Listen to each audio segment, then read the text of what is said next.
ನಾನು ಪ್ರಗತಿಪರ ರೈತ ಡಾಕ್ಟರ್ ಆರ್ ಎ ದಯಾನಂದ ಮೂರ್ತಿ. ಇತ್ತೀಚೆಗೆ ಅಪರಾಧಗಳ ಸಂಖ್ಯೆ ಜಾಸ್ತಿ ಆಗ್ತಿದ್ದಾವೆ. ಮೊನ್ನೆ ತಾನೇ ನಡೆದಿರ್ತಕ್ಕಂಥ ಘಟನೆಯಲ್ಲಿ ಒಬ್ಬ ಸಾಧು ಸಂತರು, ಸ್ವಾಮೀಜಿಗಳು, ಒಬ್ಬ ಮಠದ ಭಕ್ತರು ಕೂಡ ಅವರು ಒಂದು ಮಠವನ್ನು ಕಟ್ಕೊಂಡಿದ್ದಾರೆ. ಕೆಲವು ಕಿಡಿಗೇಡಿಗಳು ಸಹಿಸಲಾರದೆ ಅವರ ಮಠದೊಳಗೆ ನುಗ್ಗಿ ಅವರನ್ನು ಹಲ್ಲೆಗೊಳಿಸಿದ್ದಾರೆ. ಆದರೂ ಕೂಡ ಸಂತರು ತನ್ನ ಜೀವ ರಕ್ಷಣೆಗೋಸ್ಕರನ ಸ್ಟೇಷನ್ಗೆ ಹೋಗಿದ್ದಾರೆ. ಸ್ಟೇಷನ್ಗೆ ಹೋದರೂ ಸಮೇತ ಆ ಕಿಡಿಗೇಡಿಗಳು ಬೆನ್ನತ್ತಿ ಸ್ಟೇಷನ್ ಒಳಗೂ ಸಮೇತ ಪೊಲೀಸಿನವರಿಗೆ ಅವರಿಗೆ ಹಲ್ಲೆ ಮಾಡಿ ದೊಡ್ಡ ದೊಡ್ಡ ಘಟನೆಯನ್ನು ಅವರು ಸಂಭವಿಸುವ ಹಾಗೆ ಮಾಡಿದ್ದಾರೆ. ಹೀಗೆ ಆದರೆ ಸಾಧು ಸಂತರನ್ನೇ ಬಿಡ್ತಾ ಇಲ್ಲಲ್ಲ ಇಂಥ ಕೋರರು, ಹಲ್ಲೆಕೋರರು. ಅಂಥವ್ರು ಮುಂದಿನ ದಿನಗಳಲ್ಲಿ ಡಾಕ್ಟ್ರನ್ನು ಬಿಡಲ್ಲ, ಪೊಲೀಸ್ನವ್ರನ್ನ ಬಿಡಲ್ಲ, ರೈತರನ್ನು ಬಿಡಲ್ಲ, ಯಾರಿಗೂ ಬಿಡ್ತಾ ಇಲ್ಲ.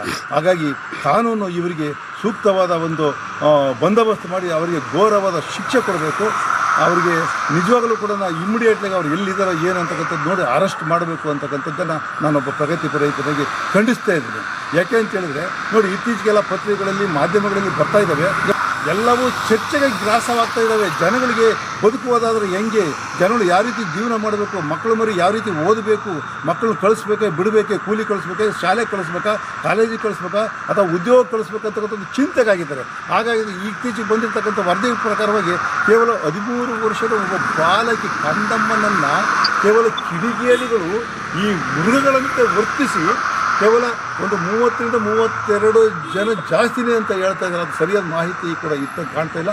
ಅಷ್ಟು ಜನ ಸೇರಿಕೊಂಡು ಆ ಕಂದಮ್ಮನ್ನು 5 ದಿನಗಳವರೆಗೆ ಅತ್ಯಾಚಾರವನ್ನು ಮಾಡಿದ್ದಾರೆ ಅಂತ ಹೇಳಿದರೆ ಎಂಥ ಮೃಗಗಳಿರಬೇಕು ಅವರಿಗೆ, ಅವ್ರ ಮನಸ್ಥಿತಿ ಹೆಂಗಿರ್ಬೋದು, ಅವ್ರಿಗೇನು ಯಾರಿಗೂ ಅಕ್ಕ ಅಥವಾ ತಂಗಿ, ತಾಯಿ, ಮಕ್ಕಳು ಇರಲಿಲ್ವೇ? ಅವ್ರು ಯಾವ ರೀತಿ ವರ್ತನೆ ಮಾಡಿರ್ತಕ್ಕಂಥದ್ದು. ಆದರೆ ಸರ್ಕಾರ, ಕಾನೂನು ಅವರನ್ನು ಕಂಪ್ಲೀಟ್ ಅಷ್ಟು ಜನನೂ ಕೂಡ ಬಂಧಿಸಿ ಅವರಿಗೆ ನಡು ಬೀದಿಯಲ್ಲಿ, ಅದೇ ಹೆಣ್ಣು ಮಕ್ಕಳ ಹತ್ರ ನಡು ಬೀದಿಯಲ್ಲಿ ನಿಲ್ಲಿಸಿ ಕಲ್ಲಲ್ಲಿ ಹೊಡೆದು ಅವರನ್ನು ಸಾಯಿಸಬೇಕು. ಅಂಥ ಘೋರವಾದ ಶಿಕ್ಷೆ ಕೊಡಬೇಕು. ಅವರಿಗೆ 1 ದಿನ ಅಲ್ಲ, 2 ದಿನ ಅಲ್ಲ, 1 ವಾರಗಟ್ಟಲೆ ಹೆಂಗೆ 5 ದಿನ ಅವರನ್ನು ಅತ್ಯಾಚಾರ ಮಾಡಿದಾರ ಹಂಗೆ 5 ದಿನ ಅವರ ಜೀವ ಹೋಗೋವರೆಗೂ ಕಲ್ಲಲ್ಲೇ ಹೊಡೆದು ಸಾಯಿಸಬೇಕು. ಅಂಥವನ್ನು ಘೋರ ಶಿಕ್ಷೆಗಳು ಕೊಟ್ಟರೆ ಮುಂದಿನ ದಿನಗಳಲ್ಲಿ ಯಾವ ಅಪರಾಧಗಳ ಸಂಖ್ಯೆ ಕಡಿಮೆ ಆಗ್ತೈತೆ, ಜನ ಹೆಚ್ಚುಕೊಂತಾರೆ.